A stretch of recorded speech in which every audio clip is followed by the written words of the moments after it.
வணக்கம். இன்றைய செய்திகளின் தொகுப்பு.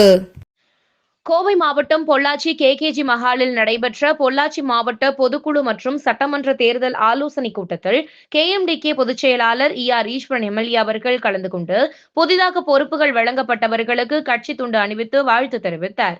உடன் மாநில துணை பொதுச் செயலாளர் நித்யானந்தம், மாநில பொருளாளர் கலைமாமணி KK சிபாலு, பொள்ளாச்சி மாவட்ட செயலாளர் விவேக், கதிர்வேல் உள்ளிட்ட மாவட்ட ஒன்றிய நகர கிளை பொறுப்பாளர்கள் மற்றும் மகளிர் அணி சொந்தங்கள் கலந்து கொண்டனர்.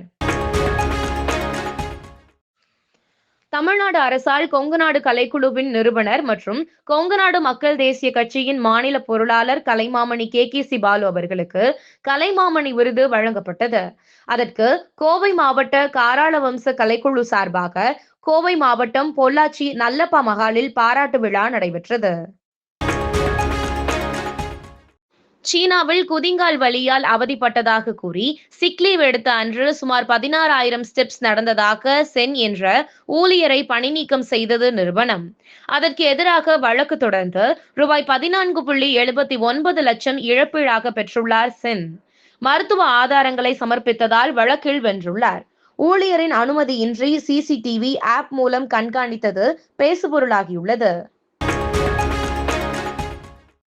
தூத்துக்குடி துறைமுகத்தில் ஒரே கப்பலில் 103 காற்றாலை இறக்கைகளை வெற்றிகரமாக கையாண்டு புதிய சாதனை. துறைமுக வரலாற்றில் இவ்வளவு அதிக எண்ணிக்கையிலான இறக்கைகள் கையாளப்பட்டது இதுவே முதல் முறை. சீனாவின் கின்சோ துறைமுகத்திலிருந்து MV GHT மெரைன்ஸ் கப்பல் மூலம் இந்த இறக்கைகள் கொண்டு வரப்பட்டுள்ளன.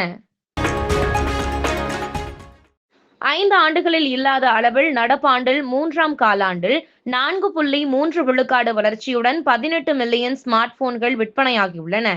விவோ மற்றும் ஓப்போ மாடல் போன்கள் அதிக அளவில் விற்பனை. குறைந்த விலை போன்களை காட்டிலும் அதிக விலை போன்களை வாங்கவே மக்கள் விரும்புவதாக ஆய்வில் தகவல். H1B விசா திட்டம் குறித்து தனது முந்தைய நிலைப்பாடுகளில் இருந்து மாறி அதற்கு ஆதரவாக கருத்து தெரிவித்துள்ளார் அமெரிக்க அதிபர் ட்ரம்ப். சிக்கலான பல உயிர் தொழில்நுட்ப பணிகளுக்கு தேவையான திறமையான பணியாளர்கள் அமெரிக்காவில் இல்லை. உலகம் முழுவதிலும் இருந்து திறமையானவர்களை அமெரிக்கா ஈர்ப்பது மிக அவசியம் என ட்ரம்ப் கருத்து.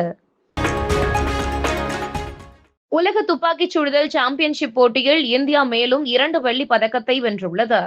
ஆடவர் 50 மீட்டர் ரைபிள் பிரிவில் ஐஸ்வரி பிரதாப் சிங் வெள்ளிப் பதக்கம் வென்றார். 10 மீட்டர் ஏர் பிஸ்டல் கலப்பு அணிகள் பிரிவில் இந்தியாவின் இஷா சிங் சம்ரத் ராணா இணை வெள்ளிப் பதக்கம் வென்றது.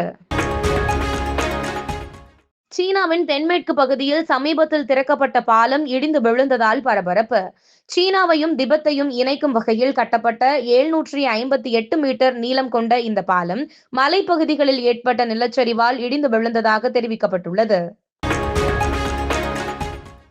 டெல்லி கார் வெடிப்பு சம்பவத்தை விசாரிக்க ATG விஜய் சாகரே தலைமையில் 10 பேர் கொண்ட சிறப்பு குழுவை அமைத்தது NIA.